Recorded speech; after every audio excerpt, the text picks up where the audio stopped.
Eve? Yes, Forrest. What did you think of the experience? It was a blast, actually. It was. Probably one of the most fun times I've had. Most definitely. I think as a team we all worked very well together. Very collaborative effort, and it turned out pretty well. I think so. A lot of good, goofy action. Yes. And what about you? How was your experience? I loved it. Chasing the slime. Yes. I mean, you know, I've always loved spoofy movies.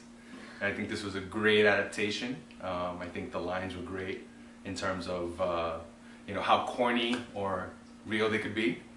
But I think, you know, you really made the film come to life because of your, one, makeup. The makeup is awesome. Yes. Gina Battle. She is a miracle worker. Absolutely. Love her. And, well, you could email her at ginabmakeup.com. Oh, that's her website. That's not an email. Oh, that's her website? Oh, look, this is her card. Just because I'm a robot doesn't mean I'm perfect. As we could tell from the peanut butter and spaghetti. Which was my idea. Yes. Nasty. This is nasty. Yeah, it is. Here. Give me this. Thank you. Yes. Well, thank you very much. I think working with Juan-Diaz Jr. was a great experience. I think that the way he wrote the script and the underlying meanings of Eve and the other things that he slid into the screen that are really not that noticeable.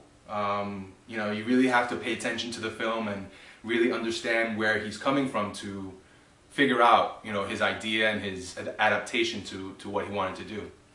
I'm going to add to that, actually. I think he put a lot of thought into everything, deeper into the film. I mean, even down to the names of the characters. I mean, everything is so specific, and we won't, you know, leak all those details because they're very, very special. But, I mean, it was the itty-gritty little details are what really made it come true. And I think it, you know, there's also a message there, too, that even if you're creating something, you know, Eve is a companion, she's still flawed. Right. So, you know, it's it has a good meaning to it. Absolutely. Janine? Yes, I'll go first. I would say, and I think maybe all actors would maybe say this, we've been acting all our lives. But it's really come out as a profession for me the past couple of years when my career path started to change.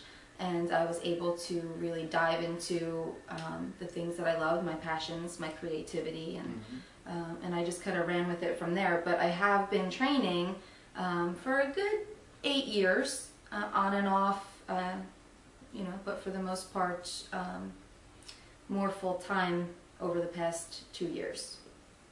Very cool. For me, it was more so of, I started when I was 16, 17.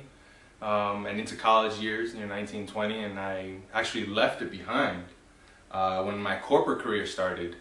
And I didn't act and I didn't, you know, play the sax for about 15 years until about 8 months ago where, you know, we all experienced the economic depression and hardship, and I needed to fill my time. And, you know, picked up a few different projects here and there, and, you know, it was just history from that point on. We talked about this in the past because we've actually worked together, which turned out great. Hi. Hi, Mom. But one of the things that we feel being able to do this now is that it's funny how, you know, your life always ends up putting you back on the true path that you're meant to do. So we feel very fortunate that we're able to work with directors like Juan, who is, you know, who's looking to create very unique projects that we can take with us and, you know, do something great with. And grow, and the way he directs and gives us, you know, different points of view to take in and adapt and you know, really develop the character that you're trying to portray on the film. And he's really allowed us too to open up our minds outside of the box a little bit and not just focus on what's on the paper and get, I mean, I was able to get so much into Eve's head that I was also, you know, deeply involved with Forrest, with what he was going through. So he is a actor's director for sure. Most definitely. And we would definitely work with him again. Yeah, absolutely. I love you guys so much. Don't cry, no crying. No, I don't cry. I don't cry for that. All right, that's perfect. Thanks, guys. Cool. Thank now, you. Now, the hardest part, say your goodbyes. Peace out. We hope you enjoy the movie. I researched a lot, and there's a lot of public domain movies and titles and trailers specifically. I found a website that has a lot of public domain cheesy 50s trailers. So I actually created a YouTube channel to highlight those trailers. And it's called Trailers from Space. Look it up, YouTube. And it's just trailers from like really bad movies, the horrors of Party Beach. Oh my god. And some of them actually, I put some good movie trailers in there. Diabolique, Okay. which gave me that, you know, don't ruin the ending or don't give away the ending, such as this ending. So I got that from that. The Crawling Eye. So all these movies always had these weird titles, but it basically told you what the movie was about. So you knew what you were getting into when you walked into a movie theater to watch The Crawling Eye. Right. Okay. Diabolique, more of a title that really you don't know what it had, what the plot had to do with. Initially, this title was going to be Attack of the Giant Slime. You know, once again, giving away everything. And I was like, you know what? Let me make it a title that people won't have a clue what the hell is it about.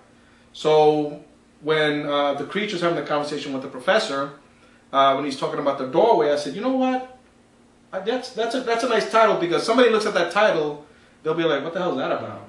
So the initial idea was really cheesy 1950s movies, definitely Roger Corman, American International Pictures, and my production company is actually called AIP, but it stands for All Independent Productions, because I feel myself, I'd rather be independent and keep my creativity than be one of these Michael Bay kind of $200 million budget director and have the studio telling me what I can do and cannot do.